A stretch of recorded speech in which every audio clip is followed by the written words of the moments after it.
The will to succeed is more important is more important, but what is more important is the will to prepare. మనమందరం SSC సీజీఎల్లో మంచి rank రావాలి, మంచి job రావాలని కోరుకుంటాం. కానీ దీంతో పాటు ఆ కోరిక ఉన్నంత సరిపోదు. కోరికతో పాటు మీకు గొప్ప ప్రాక్టీస్ కూడా ఉండాలి.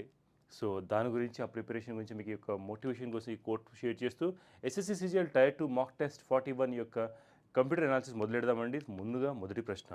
మొదటి ప్రశ్నలో ఏం అడిగారంటే మనకు dash is a unique identifier created by a database management system to identify the relative starting time of transaction. Transaction ముఖ్యంగా ఇది డేటాబేస్ మేనేజ్మెంట్ సిస్టమ్ గురించి మనకు కోట్ చెప్పడం జరుగుతుందన్నమాట క్వశ్చన్ని. సో డేటాబేస్ మేనేజ్మెంట్ సిస్టంలో మనకు అక్కడ నుంచి చదువుతున్నప్పుడు దీంట్లో ఏమడుతుందంటే రిలేటివ్గా మనకు starting time of transaction starting time గురించి కింద ఇచ్చిన ఆప్షన్స్లో మనకి ఏది తెలియజేస్తుంది అడుగుతున్నారు అనమాట. Shadow paging and deadlock అనేవి రెండు కూడా ఇవి మనకు ట్రాన్సాక్షన్ మేనేజ్మెంట్ గురించి చెప్తారు అన్నమాట డేటాబేస్లో. ఇవి దీస్ టూ రూల్డ్ అవుట్, ఎందుకంటే ఇవి రెండు కూడా మనకు ఇదేంటంటే ట్రాన్సాక్షన్ మేనేజ్మెంట్ గురించి చెప్తారు అన్నమాట. ఇవి database management system transaction management చెప్తారు. ఇలాంటి కొద్దిపాటి అంటే సబ్జెక్టివ్ కాంప్లికేటెడ్ క్వశ్చన్స్ చాలా వెరీ రేర్గా అడిగే అవకాశం ఉంటుంది. ఎక్కువ ప్యానిక్ అవ్వకూడదు. జస్ట్ మనం ఆప్షన్ అనాలిసిస్ మనం వాటి డీటెయిల్స్ తెలుసుకుందాం. స్పూఫింగ్ అనేది కూడా మనకు రాంగ్ ఆప్షన్, ఎందుకంటే ఇది ఇంపర్సనేషన్ అవుతుంది అన్నమాట. ఇది ఇంపర్సనేషన్ అవుతుంది, ఇంపర్సనేషన్. వేరాజ్ టైమ్ స్టాంప్ అనేది మనకు ఇది రైట్ ఆన్సర్ అవుతుంది, ఎందుకంటే ఇది మనకు స్టార్టింగ్ టైమ్ ఆఫ్ ట్రాన్సాక్షన్ని అదేవిధంగా స్టార్టింగ్ టైమ్ ఆఫ్ ట్రాన్సాక్షన్స్ని తెలియజేస్తుంది అనమాట. అదేవిధంగా ఆ ట్రాన్సాక్షన్ని రికార్డు కూడా చేస్తుంది అనమాట, రికార్డు కూడా చేస్తుంది అనమాట. So option D right option అనమాట. ఒకసారి అనాలిసిస్లో మనం మొదటి ఆప్షన్ చూసుకుందాం అనమాట. ఈ షాడో పేజింగ్ కాన్సెప్ట్ ఏంటంటే మీకు డేటాబేస్ మేనేజ్మెంట్ సిస్టమ్లో ఎస్పెషల్ డేటాని కాపీ చేసుకుంటారు సేఫ్ అండ్ పరంగా. ఒకవేళ మేనేజ్మెంట్ సిస్టమ్ ఎక్కడ ఫ్లాప్ అయితే అంటే ఇక్కడ ఫెయిల్యూర్ వస్తే అప్పుడు ఈ యొక్క కాపీడ్ వర్షన్ కోసం మనకు బ్యాకప్గా మనం వర్కౌట్ చేస్తాం అనమాట. ఎందుకంటే షాడో పేజింగ్ ఒక టెక్నిక్ ఎలాంటి డేటాబేస్ మేనేజ్మెంట్ సిస్టంలో ఈ ట్రాన్సాక్షన్ మేనేజ్మెంట్లో రికవరీ ప్రాసెస్కి ఎక్కువ కీ రోల్ ప్లే చేస్తుంది అనమాట. ఇది ఇందులో ఏం ఇన్వాల్వ్ అయి ఉంటుంది అనేది ఒక కాపీ అనమాట, ఒక కాపీ ఉంటుంది అనమాట. షాడో లాగా అనుకోండి, దాన్ని షాడో అంటారు, డేటాబేస్ పేజెస్ లాగా అనమాట. ఇది రెస్టోరేషన్కి ఎప్పుడు వస్తుందంటే ఒకవేళ ప్రాసెస్ కనుక ఫెయిల్యూర్ అయితే, డేటాబేస్ ఫెయిల్ అయితే ఆ ప్రీవియస్ స్టేట్కి వస్తుందన్నమాట. ఈ షాడో పేజింగ్ డైరెక్ట్గా వీటిలో అంటే ఈ షాడో పేజెస్కి ఎప్పుడు కూడా ఇవి డైరెక్ట్గా ఓవర్ రిటర్న్ అవ్వవు అనమాట అప్డేట్స్. డీబీఎంఎస్ఏ దీంట్లో చేంజెస్ కనుక అంటే న్యూ పేజెస్లో అంటే ఇంప్లిమెంట్ చేస్తుంది. సో అలా షాడో పేజెస్ కాస్త మనకు ఓల్డ్ పేజెస్ లాగా ఉంటుంది అనమాట. ఒకవేళ ఫెయిల్యూర్ అయితే మాత్రం మళ్ళీ roll back to shadow pages అనమాట. కాపీ వర్షన్కి కాపీ అయితే ఉంటుందో అది మనకు రోల్ బ్యాక్ అవ్వడానికి ఉపయోగపడుతుంది అనమాట. స్పూఫింగ్ అనేది ఉంది మనకి, ఇది ఒక సెక్యూరిటీ అటాక్ అనమాట. అందుకే ఆప్షన్ బి రూల్డ్ అవుట్. అయితే ఇక్కడ అంతా కూడా మీరు చూసినట్టే ఆప్షన్ ఏలో ఇది అంతా డేటాబేస్మెంట్లో మనకి ఎస్పెషల్లీ ట్రాన్సాక్షన్ మేనేజ్మెంట్ గురించి ఉంది. కానీ ఎక్కడ కూడా ఏ టైం స్టార్ట్ అవుతుంది, ఏ టైంకి ఎండ్ అవుతుందో మనకు తెలియదు అనమాట. అంటే అది అలా రికార్డ్ అవ్వదు అనమాట. దానిలో పూర్తిగా అది ప్యూర్లీ డేటా కన్సిస్టెన్సీ గురించి రికవరీ గురించి మనకు షాడో పేజింగ్ అనే కాన్సెప్ట్ ఉంది. కానీ ఇక్కడ కూడా మనకి అది tracking of transaction starting time అది తెలియజేయదు. ఈ స్పూఫింగ్ అయితే ఉందో మనకి సెక్యూరిటీ అటాక్, ఇది మలిషియస్ అంటే యాక్టర్ లాగా మనకు ఎవరైనా హ్యాకర్ ఉన్నా ఎవరైనా వాళ్ళు ఇంపర్సనేట్ చేస్తారు, అంటే ఆథెంటికేట్ ఆర్ లెస్టిమేట్ సోర్స్ నుంచి మనకి ఇన్ఫర్మేషన్ మనకు ఇంపార్ట్ చేస్తున్నట్టు, కమ్యూనికేట్ చేస్తున్నట్టు వారు సో దట్ అది అది చేయడం వల్ల వారికి కలిగే లాభం ఏంటంటే అన్ఆథరైజ్డ్ యాక్సెస్ ఆర్ మ్యానిపులేట్గా చేస్తూ డేటాని తీసుకోవడం అనమాట. అంటే ఎలా అంటే మీరు ముఖ్యంగా దీంట్లో డిఫరెంట్ టైప్స్ ఆఫ్ స్పూఫింగ్స్ ఉన్నాయన్నమాట. మనకు ఎస్పెషల్ చూసినట్టు మీకు ఇలా స్పూఫింగ్లో email spoofing, call ID spoofing, text message spoofing, GPS spoofing, biometric spoofing, IP address spoofing, website spoofing, ఇలా ఈ స్పూఫింగ్ అటాక్స్లో ఎస్పెషల్ మీరు చూసినట్టయితే వీటిలో మనకు బ్యాంక్ నుంచో లేకపోతే ఎస్ఎస్సి నుంచో మీకు జాబ్ వచ్చింది, సెలెక్షన్ ఉంది, మీరు లింక్ క్లిక్ చేయండి, మీరు డాక్యుమెంట్స్ అప్లోడ్ చేయాలని మీరు ఇలా మ్యానిపులేటివ్గా అంటే ఎవరైనా లింక్ ఇలా షేర్ చేసినప్పుడు ఆర్ మన టెక్స్ట్ మెసేజ్లో కాలర్ నెంబర్ చేసినప్పుడు మీ డేటా యొక్క అంటే యాక్సెస్ తీసుకోవడము, దాని ద్వారా వారు లాభాలు పొందడమని చెప్పవచ్చు అనమాట. సో ఇక్కడ కూడా స్పూఫింగ్ సెక్యూరిటీ కన్సర్న్ కాబట్టి ఇక్కడ మన ట్రాన్సాక్షన్ మేనేజ్మెంట్ గురించి తెలియలేదు. అదేవిధంగా ఇది ట్రాన్సాక్షన్ టైం ఐడెంటిఫై కూడా చేయదు కాబట్టి ఇది ఆప్షన్ రూల్ అవుట్ అనమాట. సో ఇది వేరియస్ లెవెల్స్లో ఒక నెట్వర్క్లో సిస్టమ్ జరుగుతుంది అనమాట. దీంట్లో చాలా ఉన్నాయి. మన DNS spoofing, email spoofing, IP spoofing ఇవన్నీ చెప్పడం జరిగింది మీకు కింద ఆప్షన్. సో ఇది option ruled out.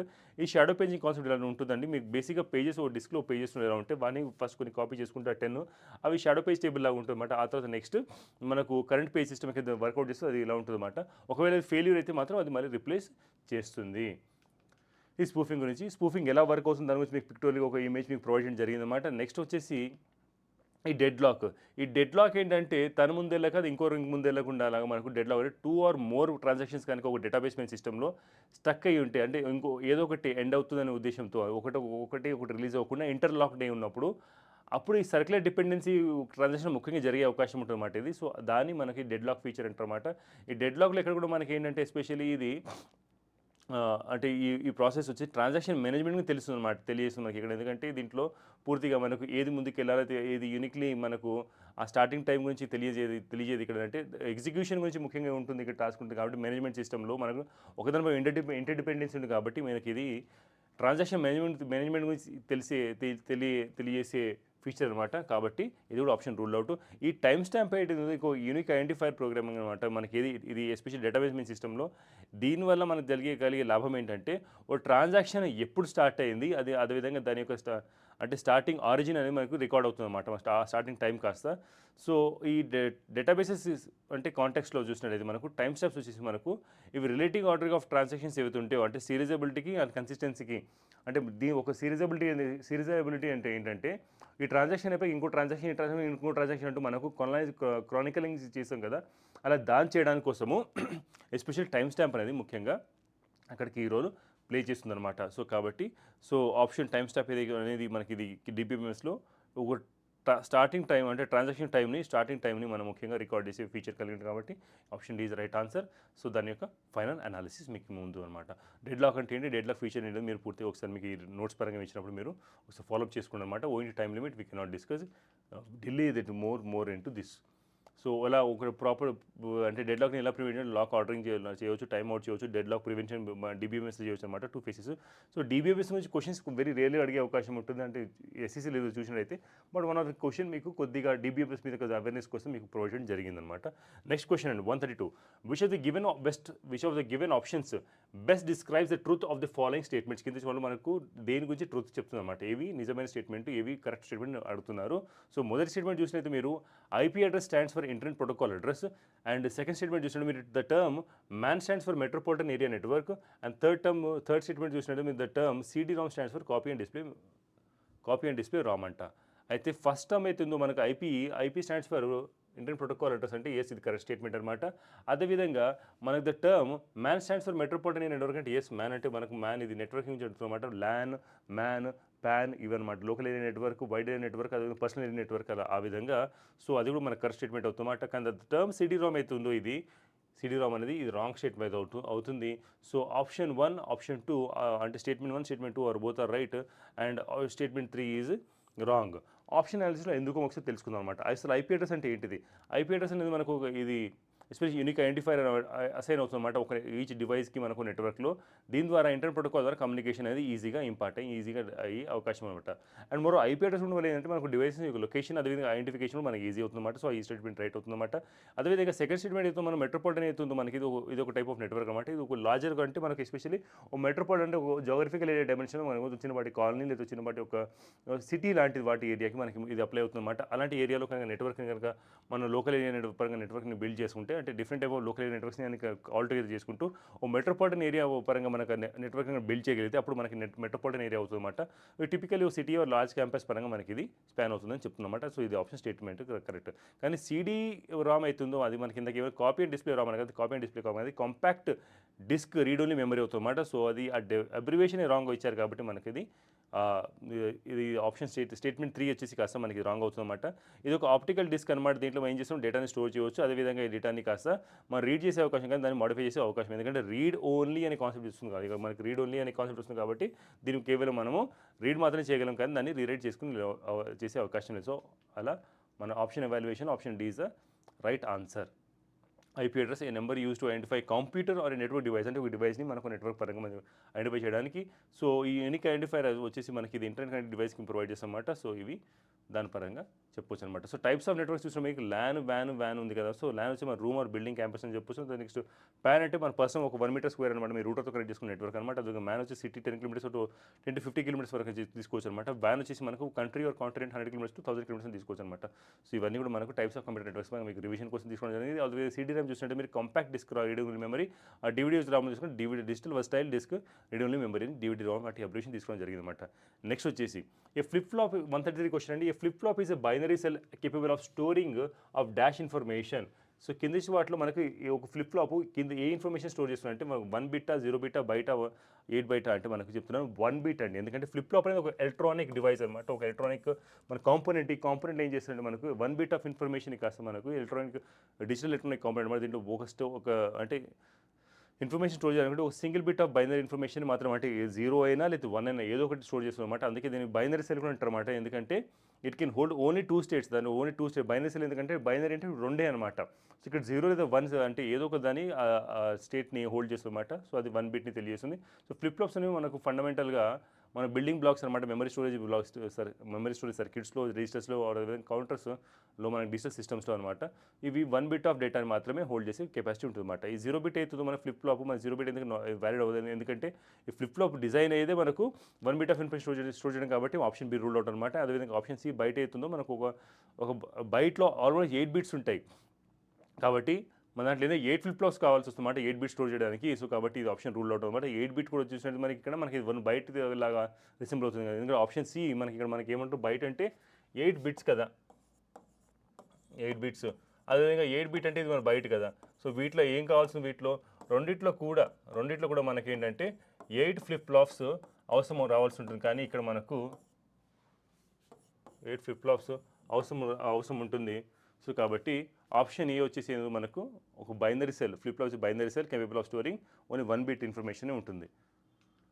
Next if the firewall, next 134 question అండి. If the firewall is placed between 2 or more networks firewall place అయితే and 2 or more networks and monitors the network traffic between different networks, it is termed as the double firewall అంటారా, host based firewall అంటారా, security firewall అంటారా, network firewall అంటారని అడుగుతున్నారు.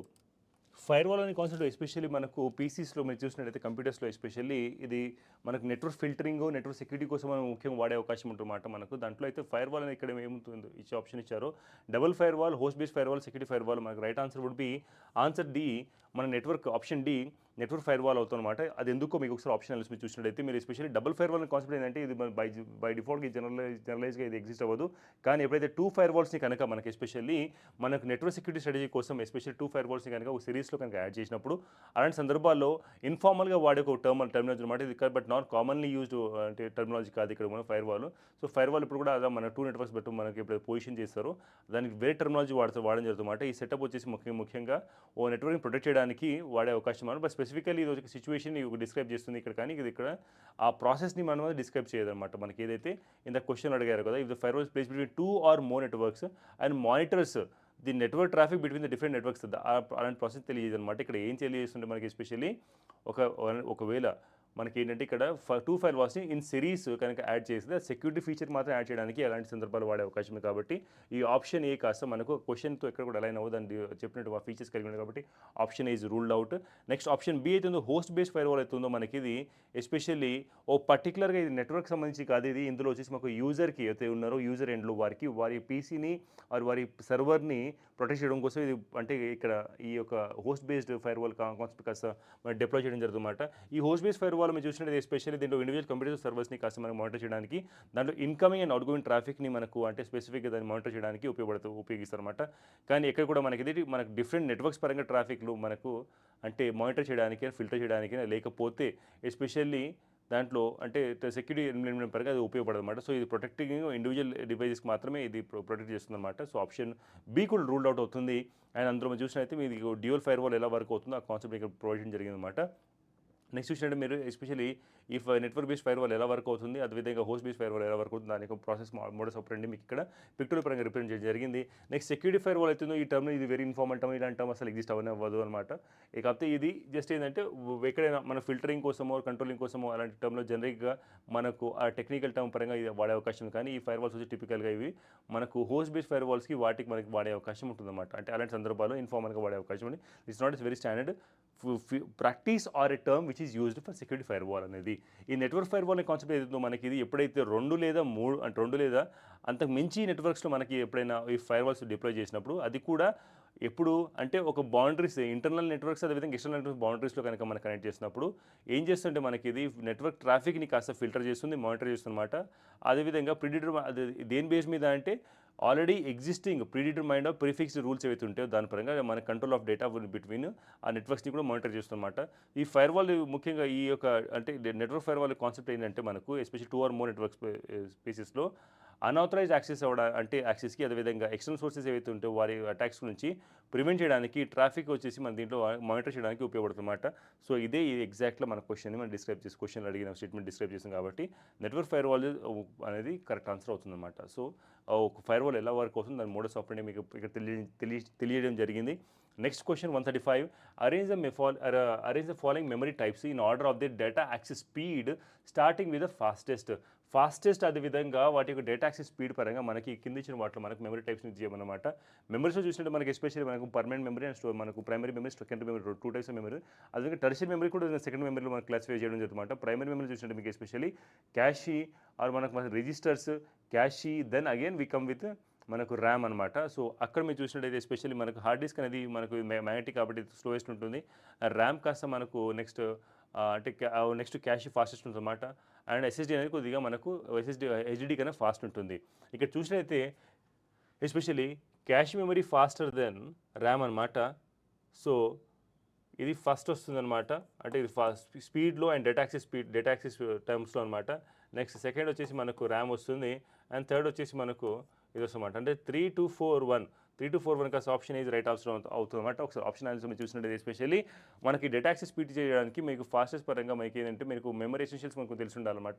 ఈ cash memory అయితే ఉందో one of the fastest memory అనమాట. ఇది మన CPU క్లోజ్గా అదేవిధంగా ఫ్రీక్వెంట్లీ యాక్సెస్ డేటా అయితే ఉంటుందో అది కాస్త మనకు అంటే ప్రాసెసింగ్ స్పీడ్ తగ్గించడానికి CPUతో అంటే CPU CPU టైంని తగ్గించడానికి వెయిటింగ్ టైం పీరియడ్ తగ్గించడానికి డిప్లాయ్ చేయడం జరుగుతుందన్నమాట. దానికోసం ఎక్కువ కీ రోల్ ప్లే చేస్తుందన్నమాట.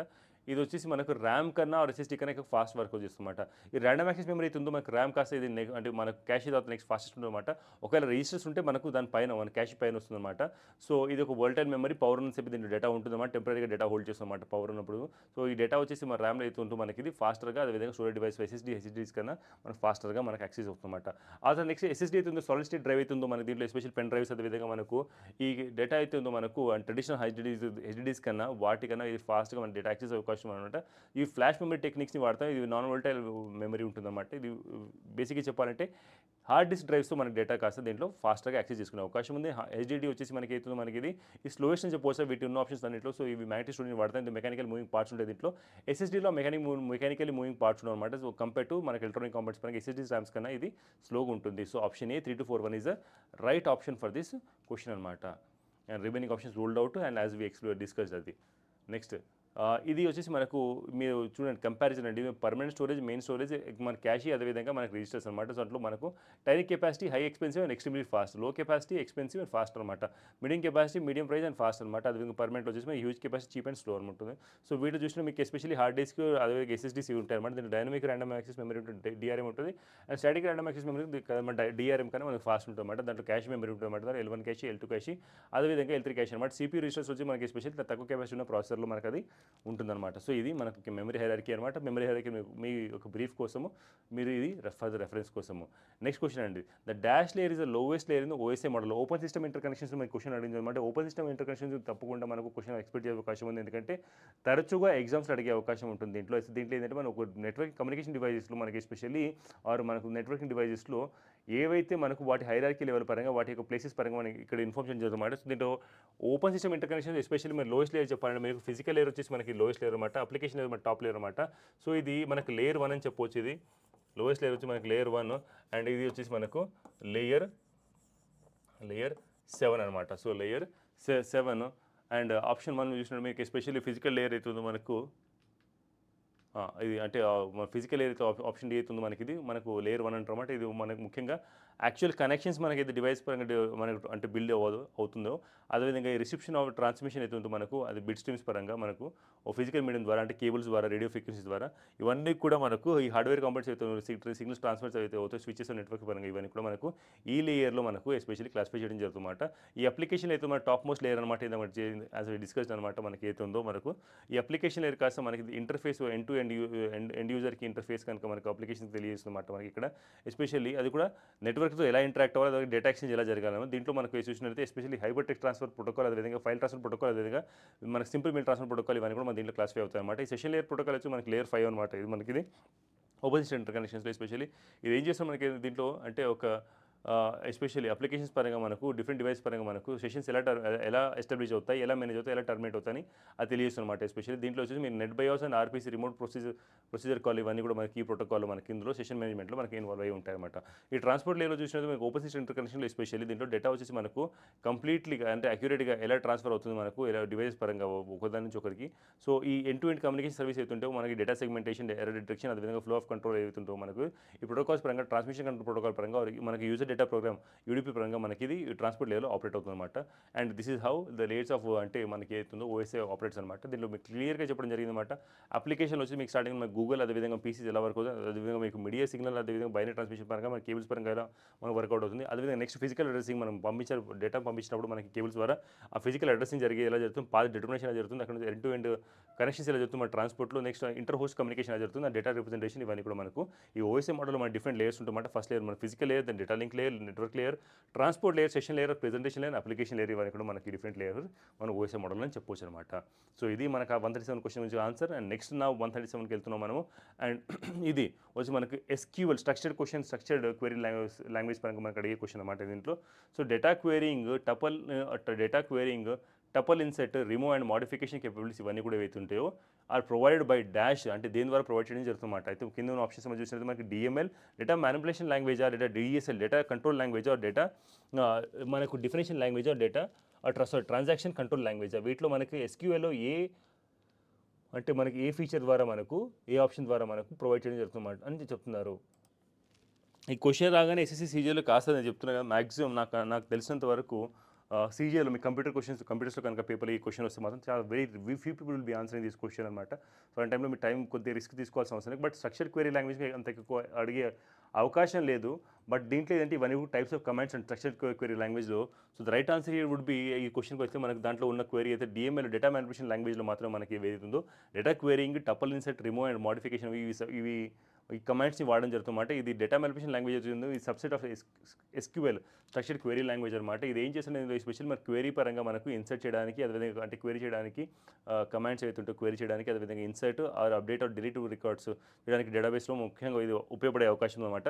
ఈ డిఎంఎల్ కమాండ్స్ ఏవైతుంటే మనకి ఎస్పెషల్లీ ఇవి ఇంటరాక్ట్ అవ్వడానికి డేటాతో, అదేవిధంగా డేటాని కొద్దిగా మ్యానిపులేట్ చేయడానికి ఉపయోగపడుతుంది. సో కామన్ డిఎంఎల్ కమాండ్స్ చూసుకునే సెలెక్ట్, ఇన్సర్ట్, అప్డేట్, డిలీట్ ఇవన్నీ కూడా మనకు కామన్గా మనకు 1 or more టేబుల్స్ ఇన్సర్ట్ చేయడానికి, అదేవిధంగా టపుల్స్ అంటే మనకి ఎస్పెషల్లీ ఇన్సర్ట్ చేయడానికి అనమాట. మనకు రోస్, అదేవిధంగా కొత్త రోస్ యాడ్ చేయడానికి, అదేవిధంగా నెక్స్ట్ ఏంటంటే మన ఎగ్జిస్టింగ్ అప్డేట్ చేయడానికి, ఎగ్జిస్టింగ్ డేటాని కాస్త మోడిఫై చేయడానికి డేటా మన టేబుల్లో. డిలీట్ అంటే మనకి ఎస్పెషల్ రోస్ పరంగా మనం డిలీట్ చేయడం అనమాట. ఈ structured data manipulation structured query language data manipulation లాంగ్వేజ్లో ఎస్పెషల్లీ సబ్సెట్ కాబట్టి దీనిలో స్పెసిఫికల్లీ డేటా మ్యానిపులేషన్ టాస్క్ కోసం మన క్వెరింగ్, ఇన్సర్టింగ్, అప్డేటింగ్ జరుగుతుంది కాబట్టి మనకి ఈ ఆప్షన్ రైట్ అవుతుంది అనమాట.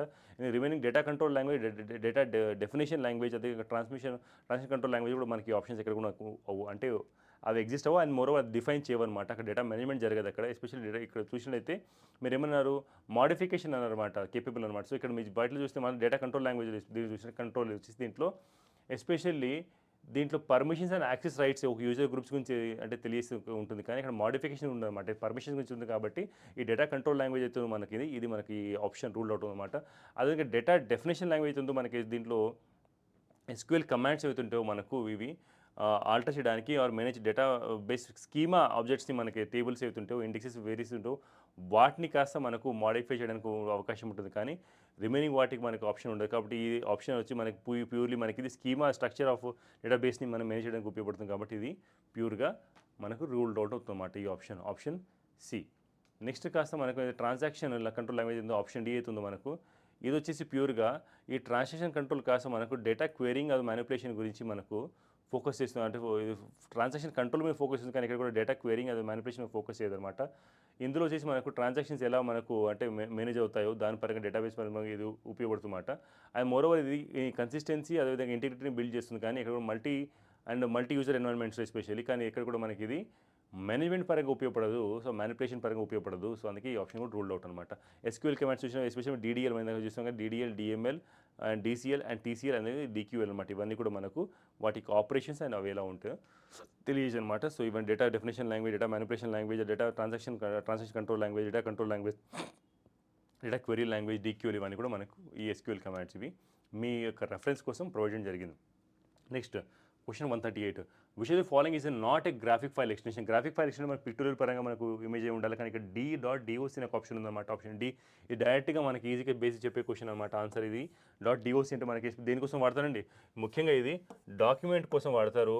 ఈ డాక్యుమెంట్లో కూడా ఏంటో మనకి ఇది MS word, especially Microsoft MS word యొక్క ఫైల్ ఎక్స్టెన్షన్ అనమాట.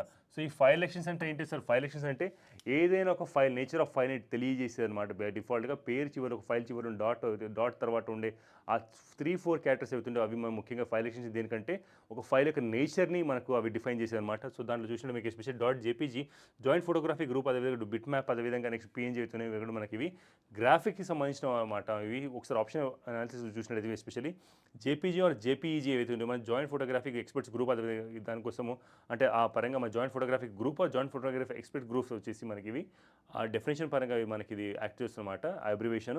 అదేవిధంగా ఇది one of the most common file formats అనమాట మన డిజిటల్ ఇమేజ్ చేయడానికి, అంటే షేర్ చేయడానికి.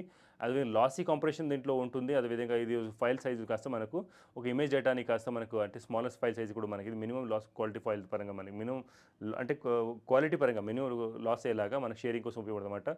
ఇవి ముఖ్యంగా ఇమేజ్ స్టోర్ చేయడానికి కోసం, అదే డిజిటల్ ఫోటోగ్రఫీలో వెబ్ గ్రాఫిక్స్లో ఎక్కువ ఉపయోగిస్తారు, ఇది ఎక్కువగా ఉపయోగిస్తారు. నెక్స్ట్ కాస్త BMP వచ్చి మనకి ఇది మైక్రోసాఫ్ట్ ద్వారా డెవలప్ చేయడం అనమాట. ఈ ఫైల్ ఫార్మాట్ కాస్త మనకి రాష్ట్ర గ్రాఫిక్స్ అంటారు, రాష్ట్ర గ్రాఫిక్స్ ఫైల్ ఫార్మాట్ అంటారన్నమాట. ఇది బిట్ మ్యాప్ పరంగా మనకి ఇది దీంట్లో వచ్చేసి ఇమేజెస్ కాస్త పిక్సెల్ డేటా పరంగా మనకు అంటే ఎలాంటి కంప్రెషన్ లేకుండా మనకు లార్జ్ ఫైల్స్ కాస్త స్టోర్ చేయడం జరుగుతుందన్నమాట. ఈ బిట్ మ్యాప్ వచ్చేసి మనకు హై ఇమేజ్ క్వాలిటీని మనం డెలివర్ చేస్తుంది. అదేవిధంగా వాటి యొక్క లార్జ్ ఫైల్ సైజ్ కూడా దీనివల్ల పెరుగుతుందన్నమాట. సో ఇవి వెబ్ యూజ్ కోసం తక్కువగా అంటే వాడతారు, ఎందుకంటే ఈ ఫైల్ సైజ్ పరంగా ఎస్పెషల్లీ ఇది లార్జ్ ఫైల్ సైజ్ పరంగా మనకి ఇవి ఎక్కువ అంటే వెబ్ పేజ్ పరంగా వాడడం జరుగుతుందన్నమాట. బట్ హై క్వాలిటీ ఇమేజ్ పరంగా స్పెసిఫిక్ అప్లికేషన్ కోసం ఇవి వాడడం జరుగుతుందన్నమాట. సో ఇది గ్రాఫిక్ ఎక్స్టెన్షన్ ఈ రెండు. ఈ PNG అవుతుందో పోర్టబుల్ నెట్వర్క్ గ్రాఫిక్స్ అవుతుందో మనకి ఇది లాస్లెస్ కంప్రెషన్ పరంగా ఇమేజ్ ఫైల్ ఫార్మాట్ పరంగా ఉపయోగపడుతుందన్నమాట. ఎస్పెషల్లీ ట్రాన్స్పరెన్సీ పరంగా, అదేవిధంగా వెబ్ గ్రాఫిక్స్ పరంగా మనకి ఇది మనకు క్లియర్ ట్రాన్స్పరెంట్ బ్యాక్గ్రౌండ్స్ కోసం ఎక్కువ వాడడం జరుగుతుంది. ఈ ఫైల్స్ వచ్చి మనం ముఖ్యంగా లోగోస్, ఐకాన్స్, అదేవిధంగా వెబ్ పరంగా మనకైతే అంటే ఇంటర్నెట్ పరంగా మనకి ఇమేజ్ అవుతుంటే ఆ హై క్వాలిటీ పరంగా ఈ ఇమేజెస్ని ఎక్కువ వాడే అవకాశం ఉంటుందన్నమాట. .doc ఈజ్ ఫైల్ ఎక్స్టెన్షన్ మనకు ముఖ్యంగా ఇది చెప్పింది డిస్కషన్ మైక్రోసాఫ్ట్ వర్డ్ డాక్యుమెంట్స్ కోసం వాడడం జరుగుతుంది. సో ఇక్కడ కూడా మనకి ఇది ఇమేజ్ కాస్త మనకు స్టోరీ అంటే సో ఇమేజ్ని కాస్త మనకు ఈ డేటా కాస్త మనకి ఇది టెక్స్చువల్ ఫార్మాట్లో ఉంటుందన్నమాట దీంట్లో. సో ఇమేజ్ డేటా స్టోర్ చేయదన్నమాట. కాకపోతే దీంట్లో రెండు కూడా ఎంబెడ్ అయ్యే దీంట్లో ఈ డాక్యుమెంట్స్లో ఇమేజ్ కూడా ఎంబెడ్ అయ్యే అవకాశం ఉంటుంది, కానీ ప్యూర్గా ఇది ఇమేజ్ కోసం వాడరు దీంట్లో. ఎందుకంటే ముఖ్యంగా ఇది అంటే టెక్స్ట్ బేస్డ్ కంటెంట్ని క్రియేట్ చేయడానికి, ఎడిట్ చేయడానికి వాడతారు కాబట్టి మనకి ఇది ఆప్షన్ కాదవుతుంది. సో గ్రాఫిక్ ఫైల్ ఫార్మాట్స్ చెబుతాం మనకి .jpg, GIF, TIFF, PSD, PNG, EPS, అదేవిధంగా మనకు రాస్టర్ ఫైల్స్ ఇవన్నమాట. ఇవన్నీ అది వెక్టర్ ఫైల్స్ అనమాట. స్కెచ్, SVG ఇవన్నీ మన PDF అని చెప్పొచ్చు అనమాట. ఇవి అండ్ ఇమేజ్ ఫైల్ ఫార్మాట్ చూసిన వాటి ప్రోగ్రామ్స్ దీనికోసం వాడతారు అనమాట. దాంట్లో ఏ ప్రోగ్రామ్స్ వాడతారని చెప్పొచ్చు అనమాట. PNG పోర్టబుల్ గ్రాఫిక్ చూసిన మీకు ఎస్పెషల్ మైక్రోసాఫ్ట్ విండోస్, అదే Microsoft window photos, Microsoft paint, Adobe Photoshop and web browsers వాటి కోసం వాడే అవకాశం ఉంటుంది అనమాట. నెక్స్ట్ అదేవిధంగా మీరు చూసినట్లయితే ఈ JPEG వచ్చేసింది మనకు Adobe Photoshop, Adobe suit, Apple preview, Microsoft Windows photos ఇలాంటి ప్రోగ్రామ్స్ మనం వాడే అవకాశం ఉంటుంది. టెక్స్ట్ ఫైల్స్ పరంగా చూసినట్టు ఎస్పెషల్లీ మనం .doc, .eml, .html, .ac, .msg ఇవన్నీ WPS ఇవన్నీ కూడా టెక్స్ట్ ఫైల్ ఎక్స్టెన్షన్ అనమాట. సో ఫైల్ ఎక్స్టెన్షన్ చూసిన ఎస్పెషల్లీ మనకి ఫైల్ ఎక్స్టెన్షన్ ఏంటి మనకి ఇవి ఈ లెటర్స్ అయితే మనకు ఫైల్ చివరిలో ఉంటాయి మనకు, ఎస్పెషల్లీ ఆ థ్రెడ్ కాస్త దాని ఫైల్ ఎక్స్టెన్షన్ అనమాట. ఇవి కంప్యూటర్లో మనకి ఎస్పెషల్లీ ఎలాంటి ఫైల్స్ అని తెలియజేస్తుంది అనమాట. సో మీరు చూసినట్టు ఎస్పెషల్లీ టెక్స్ట్ ఫైల్స్ మన .doc, .docx, .rtf, అదేవిధంగా .txt అలా అనమాట. నెక్స్ట్ చూసినట్టు ఎస్పెషల్లీ మీరు ఆడియో వీడియో ఫార్మాట్ చూసిన .mp3, .ac, .wma, .wma ఇవన్నీ కూడా మీకు ఫాస్టర్గా మీకు కాన్సెప్ట్ రివిజన్ కోసం ఉపయోగపడుతుంది, మీకు మేము ముందు తీసుకోవడం జరిగింది.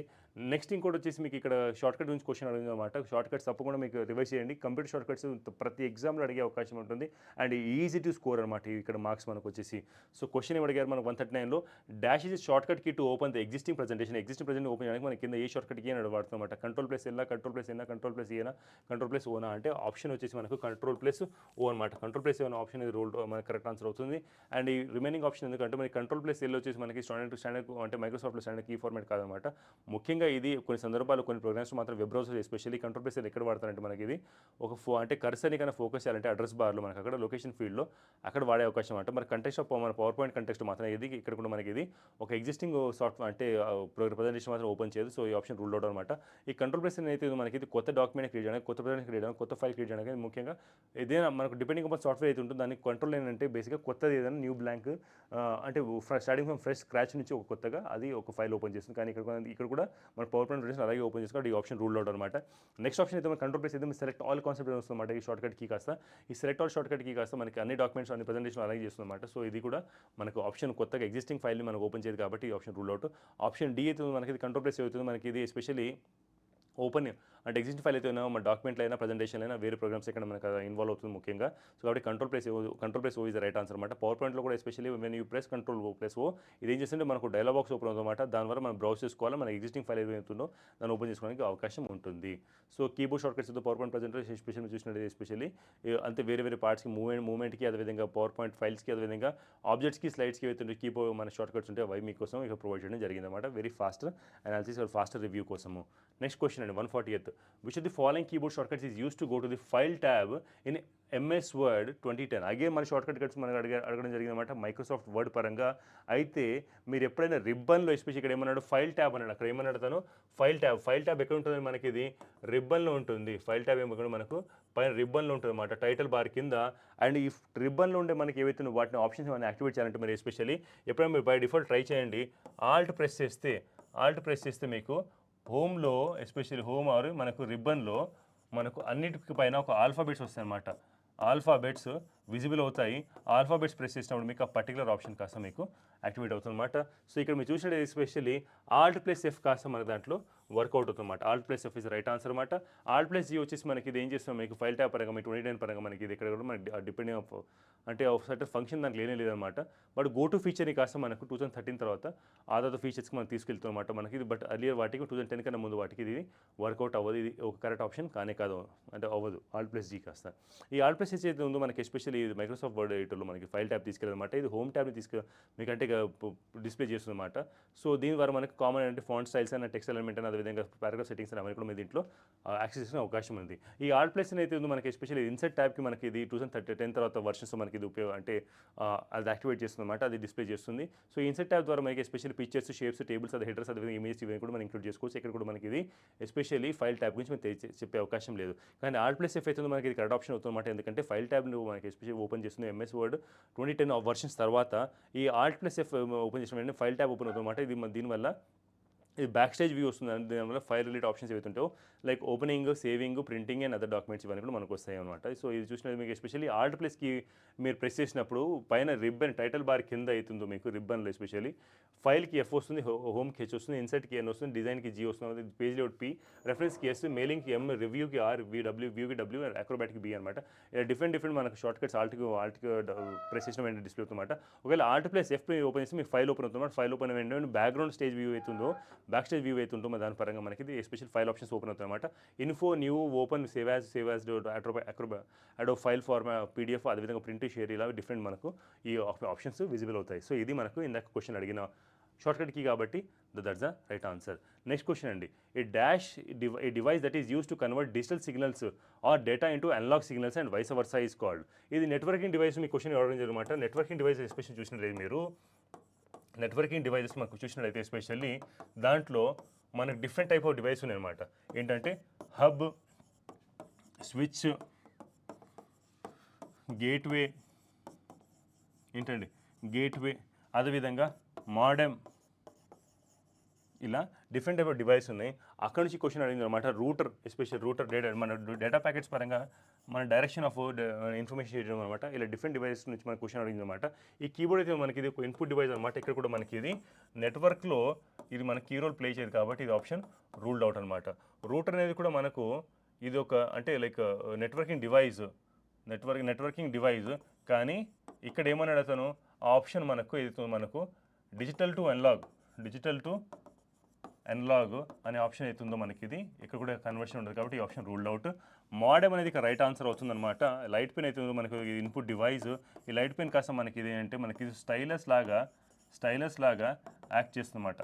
Acts like a acts like a stylus అనమాట. So option D, option C right option అవుతుందన్నమాట. అది ఒకసారి ఆప్షన్ అనాలిసిస్ మీరు చూసినట్టయితే ఎస్పెషల్లీ మనకు ఈ కీబోర్డ్ ఫంక్షనింగ్ ఏమంటే ముఖ్యంగా ఇది ఇన్పుట్ డివైస్ అనమాట. క్యారెక్టర్స్ని కమాండ్స్ని మన కంప్యూటర్స్ తెలియజేస్తుంది. ఇది ముఖ్యంగా ఇది ఫిజికల్ యాక్షన్ ఆఫ్ ప్రెసింగ్ కీస్ని ఏం చేస్తాం డిజిటల్ సిగ్నల్స్ కన్వర్ట్ చేస్తూ కంప్యూటర్కి అర్థమయ్యేలాగా చెప్తుంది అనమాట. సో ఎక్కడ కూడా మనకి ఇదంటే డిజిటల్ సిగ్నల్స్ పరంగా మనకి ఇక్కడికి అంటే కీస్ కాస్త ప్రెస్ అవుతుంది, అదే కాస్త మనకి అది కన్వర్ట్ అవుతుంది. కానీ డిజిటల్ అనలాగ్ సిగ్నల్స్ కాదు మనకి ఇక్కడ కన్వర్ట్ చేసే స్కోప్ లేదనమాట. ఎందుకంటే ప్యూర్లీ ఇది డిజిటల్ డేటాని మన కంప్యూటర్ సెండ్ చేస్తుంది కాబట్టి ఈ ఆప్షన్ రూల్ అవుట్ అనమాట. ఈ రూటర్ అనే ఆప్షన్ అయితే మనకి ఎస్పెషల్లీ ఒక నెట్వర్క్ డివైస్ అనమాట. ఇది ముఖ్యంగా డేటా ప్యాకెట్స్ పరంగా మన కంప్యూటర్ నెట్వర్క్స్ పరంగా ఎస్పెషల్లీ నెట్వర్క్ ట్రాఫిక్లో మనకు ఒక రైట్ పాత్ అయితే ఉంటుంది, మన బెస్ట్ పాత్ అయితే ఉంటుంది మన డేటా ట్రాన్స్మిషన్ కోసం బేస్డ్ ఆన్ ఐపీ అడ్రస్. ఆ పరంగా మనకు రూటర్ ఇది కీ రోల్ ప్లేస్ అనమాట. ఇక్కడ కూడా దీంట్లో అంటే conversion of analogue to digital, digital to analogue signals ఇక్కడ మనకు అది ఉండదు అనమాట. ఇది ప్యూర్గా డేటా ప్యాకెట్స్ పరంగా డేటా వర్క్స్ ఆ లెవెల్లో మనకి వర్క్ చేస్తుంది కాబట్టి ఈ ఆప్షన్ అనేది కూడా మన రూల్ అవుట్ అవుతుంది. ఆప్షన్ కానే కాదు. మోడమ్ అయితే ఉందో మనకి ఇది మోడమ్ ఇది ఒక షార్ట్ కట్ అంటే అబ్రివేషన్ అనమాట. దాని ఫుల్ ఫామ్ ఏంటంటే మనకు మోడ్యులేటర్ అండ్ డిమోడ్యులేటర్ అనమాట. ఈ మోడ్యులేటర్ డిమోడ్యులేటర్ ఏం చేస్తాం మనకి ఎస్పెషల్లీ ఇది మనకి ఇది ఒక డైలప్ కనెక్షన్, టెలిఫోన్ కనెక్షన్ ద్వారా మన డేటాని కాస్త మనకి ట్రాన్స్మిట్ అవుతున్నప్పుడు ఎస్పెషల్లీ కానీ ఇంటర్నెట్ బిల్డ్ అవుతున్నప్పుడు అలాంటి సందర్భాల్లో టెలిఫోన్ లైన్ కేబుల్స్ ఉన్నప్పుడు ఎస్పెషల్లీ ఇది ఇన్కమింగ్ అనలాగ్ సిగ్నల్స్ కాస్త మనకి డిజిటల్ సిగ్నల్స్ కాస్త అనలాగ్ సిగ్నల్స్ మారుతుంది అనమాట. ఎట్ టైం రెండు చేస్తామన్నమాట. So digital to analogue conversion ఎప్పుడు జరుగుతుందంటే మనకి ఎస్పెషల్లీ డేటాని కాస్త మనకి డేటా అయితే ఉంటుందో మనకు మోడెమ్ వచ్చేసి మనకి డేటా అయితే ఉంటుందో మన కంప్యూటర్కి ఆ డిజిటల్ డివైస్కి అయితే ఉంటుందో అప్పుడు దాన్ని అనలాగ్ సిగ్నల్ని కాస్త మనకు అది డిజిటల్ సిగ్నల్స్గా మారుతుంది అనమాట. మనకు అది అంటే ఎందుకంటే అనలాగ్ సిగ్నల్స్ కాస్త మనకు టెలిఫోన్ లైన్స్ మనకు ట్రాన్స్మిషన్ ఈజీ అవుతుంది కాబట్టి సో ఆ అనలాగ్ సిగ్నల్స్ పరంగా మన సిగ్నల్స్ డిజిటల్ సిగ్నల్స్గా మారుతుంది అనమాట. అదేవిధంగా అది డేటా రిసీవ్ చేసిన తర్వాత మోడెమ్ ఏం చేస్తే డిమోడరేట్ చేసుకుని దాన్ని అనలాగ్ని కాస్త సిగ్నల్ డిజిటల్గా మార్చింది. నెక్స్ట్ డిజిటల్ని కాస్త మళ్ళీ అనలాగ్ మార్చి మన టెలిఫోన్ అనేది పంపిస్తాం అనమాట. సో మోడెమ్ అనేది డివైస్ స్పెసిఫిక్గా ఇది ఈ ఫీచర్ కోసం ఈ ఫంక్షన్ కోసం ఇది ఉపయోగపడుతుంది అనమాట. ఈ లైట్ పెన్ అయితే ఉందో మనకు ఇన్పుట్ డివైస్ అనమాట. ఇది యూజర్కి ఇప్పుడు డిస్ప్లే స్క్రీన్ పైన మనకు ఆ విధంగా టిపికల్లీ డ్రాయింగ్ సెలెక్టింగ్ అది ఆప్షన్స్ వాటి కోసం వాడతామన్నమాట. ఇది ఎస్పెషల్లీ మనకి ఇది సిఆర్టీ ట్యూబ్స్ అప్పుడు క్యాథోడ్ రే ట్యూబ్లో ముఖ్యంగా వాడేమన్నమాట. ఇది ఏం చేస్తాం మనకి ఇది ఎస్పెషల్లీ మనకు స్క్రీన్ పైన లైట్ డిటెక్ట్ చేస్తాం, అది కమ్యూనికేట్ సిస్టమ్ పీసీతో కమ్యూనికేట్ చేస్తామన్నమాట. లైట్ పైన వచ్చేసి మనకి ఇన్పుట్ పరంగా వాడేమన్నమాట. ఇది లైట్ డిటెక్ట్ చేసేది అనమాట మనకి ఎస్పెషల్లీ అనలాగ్ సిగ్నల్ పరంగా మనకి ఇది. అదేవిధంగా ఇది మన డిజిటల్ పరంగా సిగ్నల్ ఇప్పుడు కన్వర్ట్ చేసే అవకాశం ఉండేది కాదు కాబట్టి ఈ ఆప్షన్ కూడా రూల్ అవుట్ అనమాట. So light pen is not use for converting digital and analogue signals అనమాట. It is purely pointing device use for interactive graphics like a stylus అనమాట. సో అది ఆప్షన్ అనమాట. సో వాట్ ఈస్ మోడెమ్ అంటే modem వచ్చేసి మనకి special telephone network పరంగా ఇది ఉపయోగపడుతుందన్నమాట మనకి ఇది. సో అది టర్మినల్ పరంగా so modulate digital signals modem చేస్తాం, demodulate analogue signals telephone network పరంగా మనకి ఇలా ఇది వర్కౌట్ అవుతుంది. నెక్స్ట్ క్వశ్చన్ అండి, a collection of data designated to be used by different people is called as different people ద్వారా యూజ్ చేసేది మన డేటాని మనం ఏమంటారంటే మన కలెక్షన్ ఆఫ్ డేటా దాన్ని ఏమంటారు, దాన్ని డేటాబేస్ అంటాం. దాన్ని ఏమంటారు అంటే దాన్ని డేటాబేస్ అని అంటాం అనమాట. సో ఆప్షన్ ఏది ఉందో మనకి ఇది ఆప్షన్ అయితే మనకు చూసినట్లయితే మనకి ఆప్షన్ సి రైట్ ఆప్షన్ అనమాట. ఆప్షన్ ఆర్గనైజేషన్ మనకి ఆర్గనైజేషన్ వచ్చి గ్రూప్ ఆఫ్ పీపుల్ అది వర్కింగ్ వేతో వర్క్ అంటే ఒక కలెక్టివ్ మోటివ్తో ఆబ్జెక్టివ్ కామన్ గోల్తో వర్క్ చేస్తారు. ఒక business professional group of people వాని ఆర్గనైజేషన్ అంటారు అనమాట. సో ఈ స్పెసిఫిక్గా మేనేజ్మెంట్ స్ట్రక్చర్ ఆఫ్ డేటా గురించి ఇక్కడ మీకు తెలియదు కాబట్టి మనకి ఇది కలెక్షన్ ఆఫ్ డేటా గురించి ఇక్కడ ఉండదు కాబట్టి ఇది రూల్ అవుతుంది. కానీ ఒక ఆర్గనైజేషన్ డేటా ఉండొచ్చు, బట్ ఇది ఇక్కడ మన ఆర్గనైజేషన్ చెప్తున్నారు కానీ స్పెసిఫిక్గా ఆప్షన్ మనకి అది డిస్క్రైబ్ చేసేలాగా లేదు కాబట్టి ఇది ఆప్షన్ రూల్ అవుట్. రిలేషన్షిప్ ఏదో ఎస్పెషల్లీ మన డేటాబేస్ కంటెక్స్లో చూసినది ఎస్పెషల్లీ డేటా ఎలిమెంట్స్ పరంగా మనకు ఎలా ఒకదాంతో ఒకటి ఎలా అసోసియేట్ అయ్యాయి, ఎలా వర్క్ కనెక్టెడ్ ఉన్నాయని ఒకదాంతో ఒకటి దాన్ని రిలేషన్ చెప్పే అవకాశం ఉందన్నమాట. అయితే ఇది ముఖ్యంగా మన అంటే టేబుల్స్ ఎంటిటీస్ అట్రిబ్యూట్స్ అవుతుంటే మన రిలేషన్ డేటాబేస్లో దాన్ని తెలిసే అవకాశం ఉంది. కానీ ఇక్కడ కూడా మనకి ఇది కలెక్షన్ ఆఫ్ డేటా గురించి అంటే స్పెసిఫిక్గా డిఫైన్ చేసేలా లేదన్నమాట. ఎందుకంటే ఇట్స్ ఆల్ బీసెస్ అంటే ఇది రిలేషన్షిప్ మనకు పీసెస్ ఆఫ్ డేటా అదేవిధంగా ఎంటిటీస్ వాటిని ఎలా రిలేట్ అవుతాయి ఆ రిలేషన్ గురించి తెలియజేస్తుంది. కానీ ఈ structure design of the data ఉందో అది మనకి ఇక్కడ పూర్తిగా కలెక్షన్ అని చేసేలా లేదనమాట. ఈ డేటాబేస్ అవుతుందో మనకి especially database structured collection of data అనమాట. ఇది అంటే ఇది ముఖ్యంగా ఇది స్టోర్ చేసి మేనేజ్ చేసి ఎస్పెషల్లీ యాక్సెసిబుల్గా అందరికి యూజ్ అయ్యేలాగా different uses or applications uses సిస్టమ్స్కి అంటే యూజ్ అయ్యేలాగా మనకు ఎఫిషియెంట్గా అంటే స్టోర్ చేసి దాని ఒక ఆర్గనైజేషన్ మల్టిపల్గా మంచి రన్ అయ్యేలా ఉంటుందన్నమాట. దీంట్లో database especially multiple users stake holders ఉంటారన్నమాట. దాంట్లో వేరియస్ లెవెల్స్ డిఫరెంట్ లెవెల్స్ అనమాట. ఈ డేటా వచ్చేసి టిపికల్గా మనకు టేబుల్స్ రోస్ అండ్ కాలమ్స్ మనకు అంటే స్పెసిఫై చేయడం జరుగుతుంది. దీంట్లో ఎస్పెషల్లీ మనకు ఎంఎస్ యాక్సెస్ అదేవిధంగా ఎస్క్యూఎల్ స్ట్రక్చర్ క్యూరీ లాంగ్వేజ్ ఇలాంటి మనకు డిఫరెంట్ సాఫ్ట్వేర్స్ ద్వారా మనకు దీంట్లో అంటే డిప్లాయ్ చేసుకుంటూ వాడే డేటాని షేర్ చేసి డేటాని స్టోర్ చేసి అదేవిధంగా డిఫరెంట్ యూజర్స్ అప్లికేషన్ పరంగా ఇంటరాక్ట్ అయ్యేలాగా మనకి వాడడం జరుగుతుందన్నమాట. సో డేటాబేస్ వచ్చి ప్యూర్గా మన కలెక్షన్ ఆఫ్ డేటా అని చెప్పొచ్చు అనమాట. ఇది డిఫరెంట్ పీపుల్ వాడేలాగా అదేవిధంగా స్ట్రక్చర్ అదేవిధంగా ఆర్గనైజ్ వేలో మనకి ఇది వేరియస్ పర్పసెస్ కోసము బిజినెస్ రీసెర్చ్ పర్సనల్ యూజ్ కోసం వాడేలాగా ఉపయోగపడుతుందన్నమాట. ఈ స్కీమా అవుతుందో మనకి ఇది ఒక బ్లూ ప్రింట్ ఆర్ స్ట్రక్చర్ చెప్పొచ్చు డేటాబేస్ దాన్ని అది అంటే స్కీమాటిక్ పరంగా చెప్పొచ్చు. స్కీమాటిక్ డయాగ్రామ్ అంటారు కదా అలా విధంగా బ్లూ ప్రింట్ స్ట్రక్చర్ చెప్పొచ్చు మనకి స్కీమా అనేది. ఇది ఏం చేస్తుంటే డేటా ఎలా ఆర్గనైజ్ అయింది అదేవిధంగా దాంట్లో ఎలాంటి టేబుల్స్ ఇంక్లూడ్ అయ్యాయి అది రిలేషన్స్ ఏంటిది, దాని కన్స్ట్రక్షన్ ఏంటివి డిఫైన్ చేస్తుంది అనమాట. సో ఇది ప్యూర్ కలెక్షన్ ఆఫ్ డేటా ప్యూర్గా కానే కాదనమాట. ఇది only defines the organisation of data కాబట్టి ఈ ఆప్షన్ కూడా మనం rule out. So option C database అనేది రైట్ ఆన్సర్ అవుతుంది ఈ క్వశ్చన్కి. నెక్స్ట్ క్వశ్చన్ అండి, which is the following is a utility software అనమాట. కింద వాటి యూటిలిటీ సాఫ్ట్వేర్ ఏదైనా అడుగుతున్నారు. సో సాఫ్ట్వేర్స్ మన డిఫరెంట్ టైప్స్ ఆఫ్ సాఫ్ట్వేర్స్ ఉంటాయి అనమాట. దాంట్లో operating software, utility software, programming softwares దాంట్లో ఎస్పెషల్లీ ఈ విన్రార్ కాస్త మనకి దీంట్లో ఏమవుతుంది వెరీ యూటిలిటీ సాఫ్ట్వేర్ అవుతుందన్నమాట. మిగతా కూడా అప్లికేషన్ సాఫ్ట్వేర్ అవుతుంది, అది విండోస్ ఆపరేటింగ్ సాఫ్ట్వేర్ అవుతుందన్నమాట. టాలీ అనేది ఎస్పెషల్లీ మనకి పాపులర్ అకౌంటింగ్ సాఫ్ట్వేర్ అవుతుందన్నమాట. ఇది ఫైనాన్షియల్ మేనేజ్మెంట్ కోసం వాడతారన్నమాట. సో ఇది ఒక ఫైనాన్షియల్ అప్లికేషన్ సాఫ్ట్వేర్, అది కూడా అప్లికేషన్ సాఫ్ట్వేర్ అవుతుంది. ఎంఎస్ పవర్ పాయింట్ కూడా మన అప్లికేషన్ సాఫ్ట్వేర్ అవుతుంది. అండ్ యూటిలిటీ సాఫ్ట్వేర్ పరంగా మనకి ఓన్లీ విన్నర్ అవుతుందన్నమాట. టాలీ మన ప్యూర్గా ఈ టాలీ నేర్చుకోండి, బీకామ్ చేశారు మీరు, మీకు ఉపయోగపడుతుంది, మీకు ఎంబీఏ చేశారని అలా అంటారు కొన్ని సందర్భాలు అనేవారు చాలామంది ప్రొఫెషనల్ బయట జాబ్స్ కోసం వెతికే వారికి ఇలా చెప్తారన్నమాట, సజెస్ట్ చేస్తారన్నమాట. ఇది ఒక one of the popular software financial management, అదేవిధంగా ఇన్వాయిసింగ్, అదేవిధంగా రిపోర్ట్స్ జనరేట్ చేయడానికి. సో బిజినెస్ అకౌంటింగ్లో ట్రాన్సాక్షన్ మేనేజ్మెంట్ చాలా కీ రోల్ ప్లే చేస్తే ఇప్పటికి వెరీ ప్రివేలెంట్ అనమాట మార్కెట్లో మనకి ఇది. సో ఇది యూటిలిటీ సాఫ్ట్వేర్ వచ్చేసి మనకి ఏంటంటే మనకి ఇది ఒక స్పెసిఫిక్ టాస్క్ని మాత్రమే అంటే చేయడానికి, హెల్ప్ చేయడానికి, మేనేజ్ చేయడానికి, మెయింటైన్ చేయడానికి ఉపయోగపడుతుందన్నమాట. కానీ ఈ యూటిలిటీ సాఫ్ట్వేర్ టిపికల్గా మన డిస్క్ మేనేజ్మెంట్ టూల్స్, అదేవిధంగా యాంటీవైరస్ ప్రోగ్రామ్స్, అదేవిధంగా ఫైల్ కంప్రెషన్ టూల్స్ ఉంటుంది. కాబట్టి టాలీ ఒక బిజినెస్ సాఫ్ట్వేర్ అనమాట. కాబట్టి ఇది యూటిలిటీ సాఫ్ట్వేర్ కానీ కాదు. టాలీ అనేది బిజినెస్ సాఫ్ట్వేర్ అయితే అప్లికేషన్ సాఫ్ట్వేర్ అంటే యూటిలిటీ సాఫ్ట్వేర్ కానీ కాదనమాట. Tally use utility software, it is business financial application software అని చెప్పొచ్చు అనమాట. ఈ ఎంఎస్ పవర్ పాయింట్ కూడా చెప్పొచ్చు ఇది ఒక ప్రొడక్టివిటీ సాఫ్ట్వేర్, ఇది యూటిలిటీ సాఫ్ట్వేర్ కానీ కాదనమాట. ఎందుకంటే యూటిలిటీ సాఫ్ట్వేర్ వచ్చేసి మనకి ఎస్పెషల్ చూసింది ఎంఎస్ పవర్ పాయింట్ ఏం చేస్తుంది, దీంట్లో ప్రజెంటేషన్ క్రియేట్ చేస్తాం అనమాట. ప్రజెంటేషన్ క్రియేట్ చేసి అదేవిధంగా మనకి కేటగరైజ్ చేసి ప్రొడక్టివిటీ సాఫ్ట్వేర్ పరంగా మనకి ఇది చేయడం జరుగుతుందన్నమాట. యూటిలిటీ సాఫ్ట్వేర్ ముఖ్యంగా ఏమని ఫోకస్ చేస్తుంది, సిస్టమ్ మెయింటెనెన్స్, అదేవిధంగా పర్ఫార్మెన్స్ ఎన్హాన్స్మెంట్ కోసం చేస్తాం. కానీ పవర్ పాయింట్ టూల్ వచ్చేసి మనకి క్రియేటింగ్ కంటెంట్ కాబట్టి మనకి ఇది ఎస్పెషల్లీ మనకి ఇది యూజర్కి అంటే స్లైడ్ షో క్రియేట్ చేసుకుంటూ టెక్స్ట్ ఇమేజ్ గ్రాఫిక్స్ పెట్టుకుంటూ వాడే అవకాశం ఉంది. సో ఇది ప్రొడక్ట్ సాఫ్ట్వేర్, ఆఫీస్ సూట్ చెప్పొచ్చు అనమాట, ప్రైమరీ క్రియేటింగ్ ప్రజెంటేషన్ కోసం. సో ఇది కూడా యూటిలిటీ సాఫ్ట్వేర్ కానీ కాదు. ఈ విన్నర్ అవుతుందో మనకి ఫైల్ కంప్రెషన్ కోసం, అదేవిధంగా ఆర్కిటెక్టింగ్ టూల్స్ కోసం 7-zip, WinZip ఆర్ విన్రార్ ఇవన్నీ కూడా ఒకే కోవకు చెందినవి అనమాట ఇవి. సో ఈ సిమిలర్గా చెప్పాలంటే దీంట్లో మీకు చెప్పండి 7-zip అని ఉంటుందన్నమాట. 7-zip ఆర్ 7-zip లేకపోతే WinZip ఇలాంటి మనకి డిఫరెంట్ మనకి ఇలాంటి కూడా ఫైల్ కంప్రెషన్ సాఫ్ట్వేర్స్ ఉంటాయి. ఇవన్నీ ఆర్కైవింగ్ చేయడానికి ఉపయోగపడుతుంది అంటే లార్జ్ ఫైల్స్ మన స్మాల్ సైజ్లో మనం మార్చడానికి, అదేవిధంగా ఈజీగా స్టోర్ చేయడానికి, ట్రాన్స్ఫర్ చేయడానికి ఎక్కువగా ఇవి ఇన్ఫర్మేషన్ ఎక్స్ట్రాక్ట్ చేయడానికి వాడతారు అనమాట. సో విన్నర్ వచ్చేసి అన్ని ఫైల్ ఫార్మ్స్ .zip .rar ఫైల్స్ని మనం సపోర్ట్ చేస్తాం అనమాట. సో ఇది ఒక యూటిలిటీ సాఫ్ట్వేర్ అవుతుంది, ఎందుకంటే స్పెసిఫిక్గా ఇది అంటే ఈ ఫైల్స్ని మేనేజ్ చేయడానికి, మ్యానిపులేట్ చేయడానికి, కంప్రెసింగ్, ఎక్స్ట్రాక్టింగ్ కోసం వాడతారు. కాబట్టి ఇది దీంట్లో ఈ ఆప్షన్ రైట్ అవుతుందన్నమాట. విండోస్ అనేది ఎస్పెషల్ మీరు చెప్పిన చూసినది మైక్రోసాఫ్ట్ ద్వారా డెవలప్ చేసిన మనకు ఆపరేటింగ్ సిస్టమ్ అనమాట ఇది. అండ్ ఇది ఎస్పెషల్లీ హార్డ్వేర్ రిసోర్సెస్ని, అదేవిధంగా యూజర్ ఇంటర్ఫేస్ని, అదేవిధంగా అప్లికేషన్ ఎగ్జిక్యూషన్ వాడే అవకాశం అనమాట.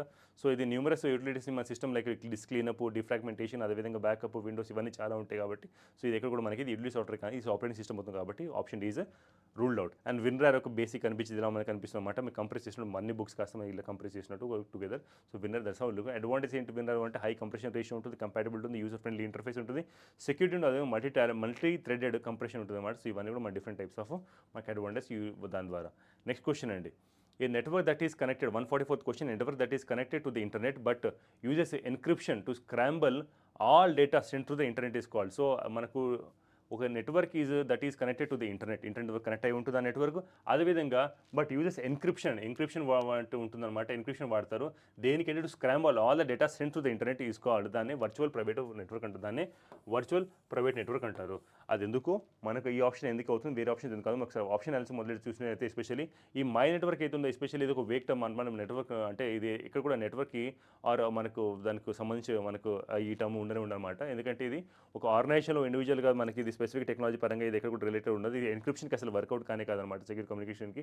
ఎస్పెషల్లీ ఇది మై నెట్వర్క్ అనేది మీరు చూసిన కొన్ని సందర్భాల్లో మీరు ఈ ఒక టర్మ్ కాస్త మనకు ఎంఎస్ విండోస్లో మనకు కనిపిస్తుంది. మన విండోస్లో ఎక్కడైనా మన నెట్వర్క్ అని కనిపిస్తుంది అనమాట. సో ఇక్కడ కూడా ఎన్క్రిప్షన్ గురించి డేటా సెక్యూర్ డేటా ట్రాన్స్మిషన్ తెలియదు అనమాట ఇది. సో ఇది పర్సనల్ లోకల్ నెట్వర్క్ అని చెప్పొచ్చు. విధంగా మై నెట్వర్క్ అనేది రెఫరెన్స్ కాన్సెప్చువల్గా. ఎందుకంటే మీరు ఎస్పెషల్లీ విండోస్ ఇప్పుడు చూసినట్టు మీరు కింద లెఫ్ట్ సైడ్కి ఎక్కడ మీరు నెట్వర్క్ ఆర్ మై నెట్వర్క్ చూసుకోండి. ఓల్డర్ వర్షన్స్ మై నెట్వర్క్ ఉంటుంది, and newer versions especially Windows 10 Windows 11లో నెట్వర్క్ అనే ఆప్షన్ ఉంటుంది. కాబట్టి ఈ ఆప్షన్ రూల్డ్ అవుట్ అవుతుంది అనమాట.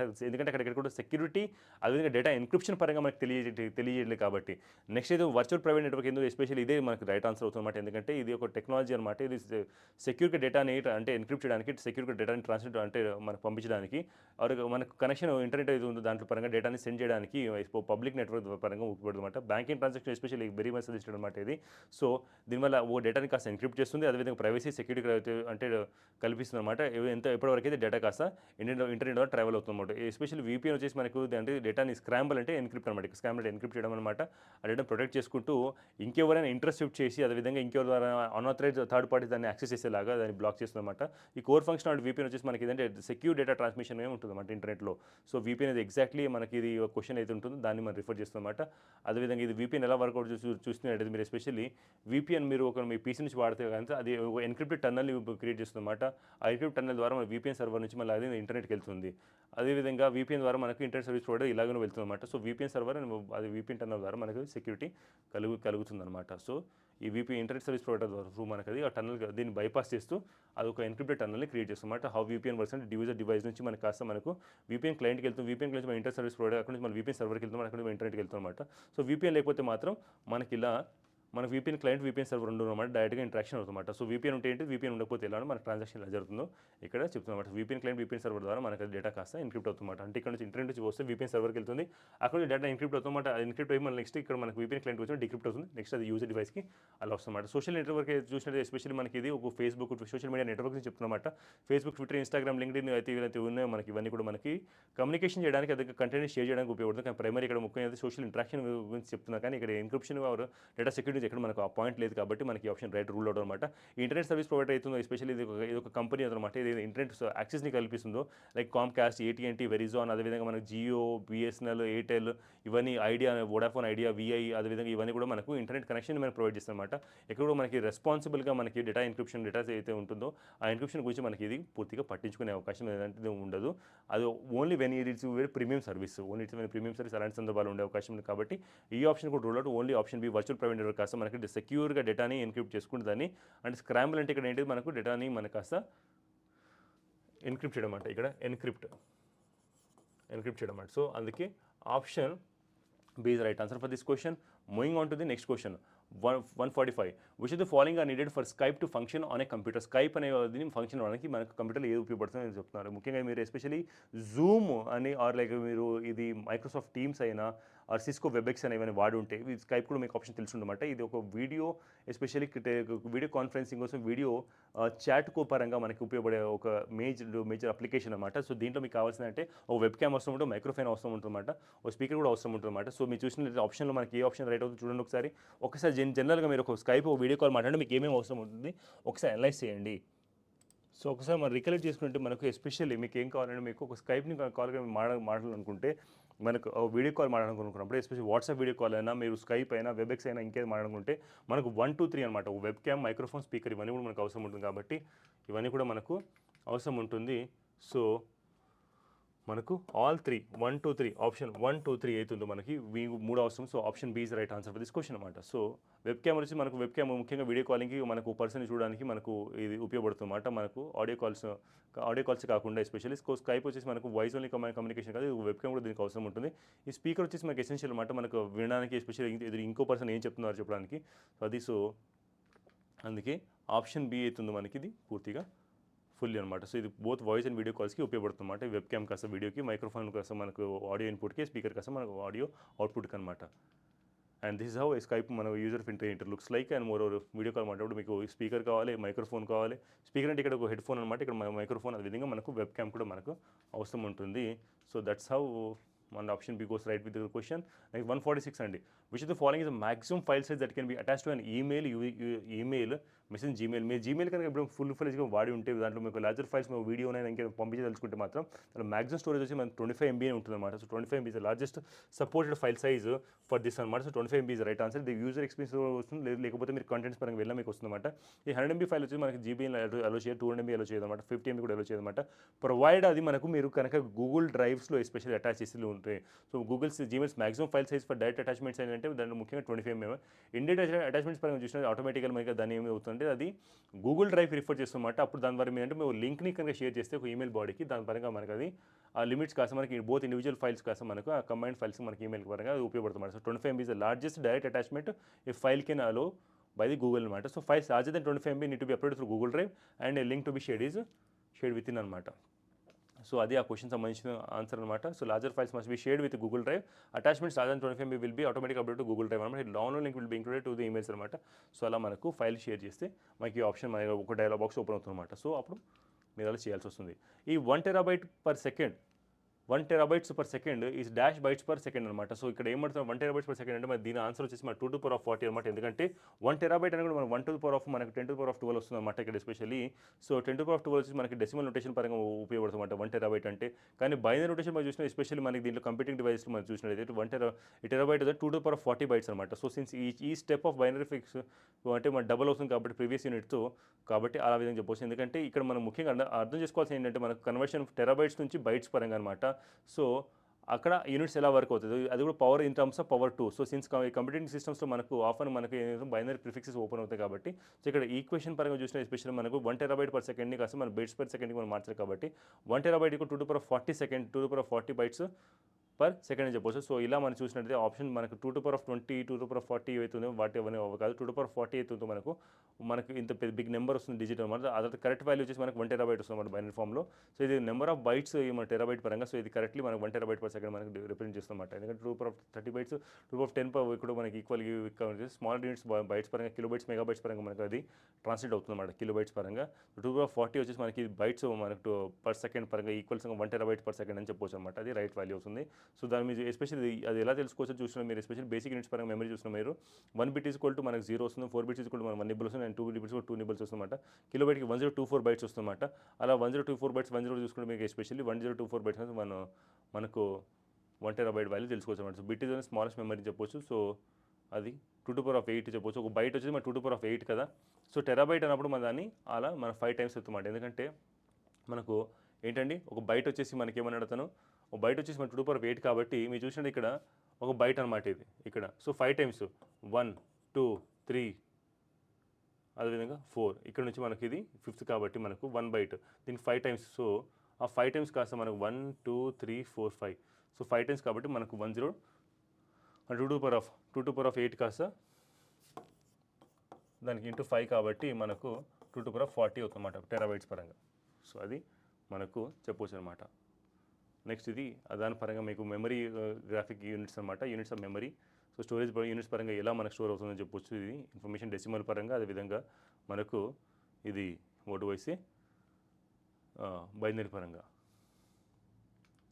నెక్స్ట్ క్వశ్చన్ అండి, which among following is not an example of 4th generation of computer. 4th generation of computers కింద వస్తే ఏది కాదంటున్నమాట. Star 2000, TRS 80, ICL 2900, Apple 2. అంటే దీంట్లో ఆప్షన్ వచ్చేసి మనకి ఎస్పెషల్లీ మనకు ICL 2900 అనమాట. ICL 2900 రైట్ ఆన్సర్ అవుతుంది అనమాట. ఎందుకంటే ICL 2900 వచ్చి మన 1966లో మనకి 3rd generation అంటే జనరేట్ చేయడం జరిగింది అనమాట. ఈ పీసీని కాస్త మనకి 4th generation మనకి ఆ కేటగిరీ రాలేదు అనమాట. ఇవి ఎందుకంటే అప్పటికి మన 4th generationలో ముఖ్యంగా వాడే మెయిన్ క్యారెక్టర్స్ అంటే మనకు దీనిలో VLSA వాడడం జరిగింది. అది మోర్ పవర్ఫుల్, అదే ప్రీవియస్ జనరేషన్స్ పోల్చినట్టయితే ఇవి స్మాలర్గా ఉండేవి, అఫోర్డబుల్గా ఉండేవి అనమాట. అదేవిధంగా ఇవి హై లెవెల్ లాంగ్వేజ్ అయితే C++ని వాడేవారు అనమాట. యాపిల్ 2 వచ్చేసి మనకి ఏంటంటే ఇది ఒక 4th generationకి సంబంధించిన కంప్యూటర్ అనమాట. అదేవిధంగా ఈ TRS 80 అయితే మనకి ఇది మనకు ఎస్పెషల్లీ ఈ టాండీ కార్పొరేషన్ ద్వారా మనకు రేడియో షాక్స్ ద్వారా మనకు అప్పట్లో డెవలప్ చేసిన ఒక 4th generation కంప్యూటర్ అనమాట. ఇది ముఖ్యంగా ఇది డెస్క్టాప్ మైక్రో కంప్యూటర్ అని చెప్పొచ్చు అనమాట. ఇది 1977 లాంచ్ చేయడం జరిగింది. అదేవిధంగా 1977లో మనకి ఇది యాపిల్ 2 అనేది కూడా ఇప్పుడు నా యాపిల్ కంప్యూటర్ కాస్త యాపిల్ ఇంకార్పొరేషన్ మనకి ఇది one of most highly successful mass produce computer అనమాట బై దట్ ఆ టైం అనమాట. సో ఇది ఈ క్వశ్చన్ యొక్క ఆన్సర్. మనం కూడా నెక్స్ట్ క్వశ్చన్ అనమాట, which the following privacy and security settings of the Google Chrome browser uses cookies to remember preferences even if we don't visit those pages. మనం ఆ పేజెస్ విజిట్ చేయకుండా especially మన కింది మాట మనకు which the following privacy security settings of Google Chrome సెట్టింగ్స్లో మనకు ఈ కుకీస్ని వాడుతున్నమాట. మనకి ఎస్పెషల్లీ మన అయితే యూజర్ ఏతుంటారో ఆ ప్రిఫరెన్సెస్ వారు అంటే ఉంటుంది కదా, ప్రిఫరెన్సెస్ యూజర్ విజిట్ చేసి దాని మీద ప్రిఫరెన్సెస్ బేస్ మీద మనకు ఆ పేజ్ విజిట్ చేయకుండా దాన్ని స్టోర్ చేస్తానంటే especially sync and Google services clear browsing data, అదేవిధంగా మేనేజ్ ఒక certificates preload page for faster browsing data. ఈ కుకీస్ అనేవి ఎప్పుడు కూడా మనకి ఎస్పెషల్లీ మన ప్రిఫరెన్సెస్ గుర్తుంచుకొని యూజర్ ప్రిఫరెన్స్ గుర్తుంచుకొని ఆ లాస్ట్ విజిటెడ్ సైట్ని కాస్త మనకు ఫాస్టర్గా బ్రౌజ్ అవ్వడానికి సర్చింగ్ అనేది ఉపయోగపడుతుంది అనమాట. ఈ సింక్ అండ్ గూగుల్ అదేవిధంగా క్లియర్ బ్రౌజింగ్ డేటా ఇవన్నీ కూడా మన వర్కౌట్ కాదు. ఎందుకంటే సింక్ అండ్ గూగుల్ సర్వీసెస్ కాస్త గూగుల్ క్రోమ్లో ఏవైతుంటేవి మీ బ్రౌజింగ్ డేటాని కాస్త book marks, history, password settings ఇవన్నీ కూడా మీకు మల్టిపుల్ డివైజెస్లో మీరు లాగిన్ అవ్వడం గూగుల్ ఆ పర్టికులర్ అకౌంట్ అయినప్పుడు సింక్ చేస్తుందన్నమాట, సింక్రొనైజ్ చేస్తుందన్నమాట, డేటా సింక్రొనైజ్ చేస్తుందన్నమాట. దాని ద్వారా మీరు ఒక డివైస్లో మీరు బుక్ మార్క్ చేస్తే మీరు వేరే డివైస్లో బుక్ మార్క్ మీకు రిఫ్లెక్ట్ అవుతుంది. అదేవిధంగా పాస్వర్డ్ సెట్టింగ్స్లో మీకు అక్కడ బై డిఫాల్ట్ అక్కడ మీకు ప్రిఫరెన్సెస్ కాస్త మీకు అక్కడ మీకు డిస్ప్లే అవుతుందన్నమాట. అయితే కుకీస్ అవుతుంది మనకి ఇది వేరియస్ అంటే పరంగా మనకు అంటే వేరియస్ టాస్క్ పరంగా ట్రాకింగ్ ప్రిఫరెన్సెస్ పరంగా మనకు ఎక్కువగా యాక్ట్ చేసే అవకాశం అంటే ఈ బ్రౌజింగ్ డేటా క్లియరింగ్ అవుతుంది మనకి ఎస్పెషల్లీ క్రోమ్లో ఇది యూజర్స్కి అంటే వేరియస్ డేటాని కాస్త మనకి రిలీజ్ చేసే అవకాశం కల్పిస్తుంది. కాబట్టి మనకి ఇది ఆ పరంగా మనకి బ్రౌజింగ్ హిస్టరీ పరంగా ఇక్కడ మనకు ఉపయోగపడదు అనమాట. కుకీస్ వచ్చేసి మనకి స్మాల్ పీస్ ఆఫ్ డేటా అనమాట. మనకు వెబ్సైట్ మనం విజిట్ చేసినప్పుడు ఎస్పెషల్లీ మనం యాక్షన్స్ ఒక యూజర్ యొక్క యాక్షన్స్ ప్రిఫరెన్సెస్ ఏవైతుంటే ఒక పీరియడ్ ఆఫ్ టైంకి దాన్ని తెలియజేసేది ఇది చెప్తాం క్లియరింగ్ బ్రౌజింగ్ డేటా అని అక్కడ మనకు అక్కడ వస్తుందన్నమాట. సో ఈ ఆప్షన్ ఏదైతే మన క్లియరింగ్ బ్రౌజింగ్ డేటా కాస్త మనకి ఇది అప్లికేబుల్ కాదు, ఎందుకంటే ఇక్కడ మనకి ప్రిఫరెన్సెస్ రిమెంబర్ చేయదు కాబట్టి. మోర్ ఓవర్ గూగుల్ సర్వీస్ కూడా మనకి అది ప్రిఫరెన్సెస్ని పూర్తిగా అది మనకి ఏతుంటో దాన్ని రిమెంబర్ చేయదు. ఈ మెనీ సర్టిఫికేట్స్ ఏదో మనకి ఎస్పెషల్లీ మేము ప్రైమరీగా చెప్పాలంటే మేము సెక్యూరిటీ సర్టిఫికేట్స్ పరంగా మేము యాక్ట్ చేస్తామన్నమాట. హైపర్టెక్స్ట్ ట్రాన్స్ఫర్ ప్రోటోకాల్ పరంగా క్రోమ్ సెక్యూరిటీ సెట్టింగ్స్ పరంగా దాంట్లో యాక్ట్ చేస్తుందన్నమాట మనకి ఇది. ఈ ప్రీలోడ్ పేజెస్ అయితే ఫర్ ఫాస్టర్ బ్రౌజింగ్ సెక్యూరిటీ ఉందో ప్రీలోడ్ పేజెస్ అయితే ఎస్పెషల్లీ మనకి ఇది క్రోమ్లో ఎస్పెషల్లీ మన కుకీస్ ద్వారా మనకు అంటే ఆల్రెడీ మనకి ఎగ్జిస్టింగ్ పేజెస్ ఉందో వాటిని ఓపెన్ చేయడానికి ఉపయోగపడుతుంది అనమాట మనకి ఇది. అంటే ఇది డిఫరెంట్ కుకీస్ పరంగా ఎస్పెషల్లీ ఏం చేస్తాం మనకు యూజర్ ప్రిఫరెన్స్ అవుతుంటే సెర్చ్ రిజల్ట్స్ అవుతుంటే వాటిని కామన్ యూజర్ ఇంట్రెస్ట్ దృష్టిలో పెట్టుకొని ఆ స్పీడ్ని పెంచేలాగా బ్రౌజింగ్ స్పీడ్ పెంచేలాగా మనకు అదేవిధంగా ఆ యూజర్స్కి ఎస్పెషల్లీ లింక్స్ పరంగా మనకు బెటర్ ప్రిడిక్షన్స్ పరంగా మనకి ఇది రిలేటివ్ కంటెంట్ని హెల్ప్ చేస్తుంది అన్నమాట. సో ఇది వచ్చేసి మనకి ఏంటంటే ఒక ఫీచర్ అనమాట కుకీస్ ద్వారా మనం ప్రొవైడ్ చేసేది. దీని ద్వారా మనకు రిలవెంట్ పేజెస్ అదేవిధంగా ఆ పేజెస్ ఏవైతే మనకు విజిట్ చేయలేదు రీసెంట్ టైమ్స్లో దాన్ని మనకు కల్పిస్తుంది అనమాట. సో ఇది కాస్త మీరు చూసినట్టు ఎస్పెషల్లీ డు నాట్ ట్రాక్ అనేది మన కుకీస్ పరంగా చూసినట్టు మీ కుకీస్లో ఉంటుంది preload page for fast browsing అనమాట. Preload page that Chrome things you might visit అంటే ఏదైతే మనకు మీరు బై డిఫాల్ట్ మీ సర్చ్ ప్రిఫరెన్సెస్ రిజల్ట్స్ పరంగా మీరైతే వేరే పేజెస్ మీకు అయితే ఇంట్రెస్ట్ ఉంటుంది సిమిలర్ ఇంట్రెస్ట్ ఉంటుంది దాన్ని మీరు డిస్ప్లే చేస్తాం అనమాట.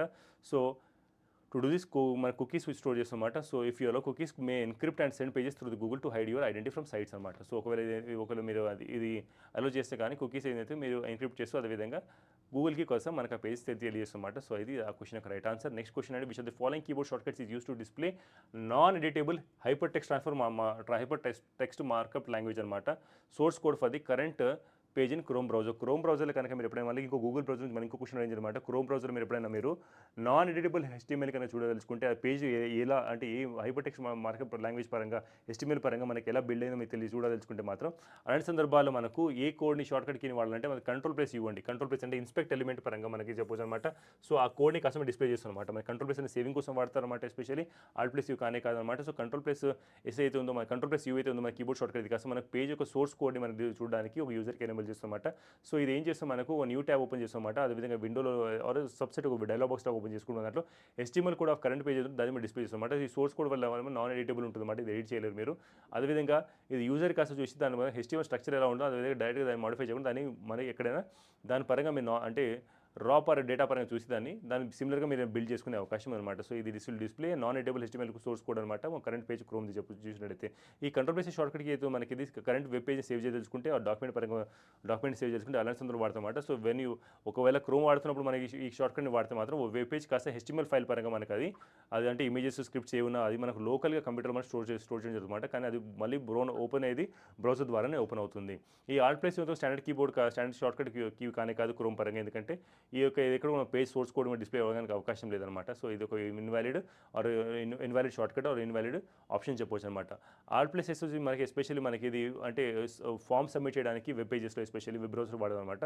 ఇది క్రోమ్లో కూడా అయితే ఈ షార్ట్కట్ కీ కాస్త మనకి ఏంటంటే మనకి ఫామ్ని కరెంట్లీ ఏదైనా ఉంటుందో ఫర్ ఇన్స్టాన్స్ ఉంటే ఒక లాగిన్ సెర్చ్ ఏమైనా ఉంటుంది దాన్ని మీరు అంటే ఇలాంటి డిస్ప్లే లేకుండా HTML కోడ్ పరంగా మనకు ఉంటే దాన్ని సబ్మిట్ చేయడం ఉంటుందన్నమాట. ఈ షార్ట్కట్ కీ వచ్చేసి మనకి ఇది సబ్మిటింగ్ ఫామ్స్ కోసం అది ఒక సోర్స్ కోడ్ వ్యూ చేయడానికి ఉపయోగపడదు. So option A is the right answer for this question. And ఇవి మన బేసిక్గా బ్రౌజర్కి వాడే సిమిలర్ మన షార్ట్కట్స్ ఉంది అవన్నీ తెలియసి ఇవన్నీ అనమాట. సో ఆ షార్ట్కట్ కీట్స్ అండ్ ఇవి దీనికి సంబంధించి మనకు ఈ యొక్క వీడియో అనాలిసిస్ అనమాట. ఈ యొక్క మాక్ టెస్ట్ 41 అండ్ ఇది ఎండ్ అంటే కానే కాదండి. ఇలాంటి మరెన్నో మనం మాక్ టెస్ట్ మళ్ళీ మనం మంచి క్వశ్చన్స్ మేము ముందుకు రావడం జరుగుతుంది. అదేవిధంగా వాటిని ఎక్స్ప్లెయిన్ చేయడం జరుగుతుంది అనమాట.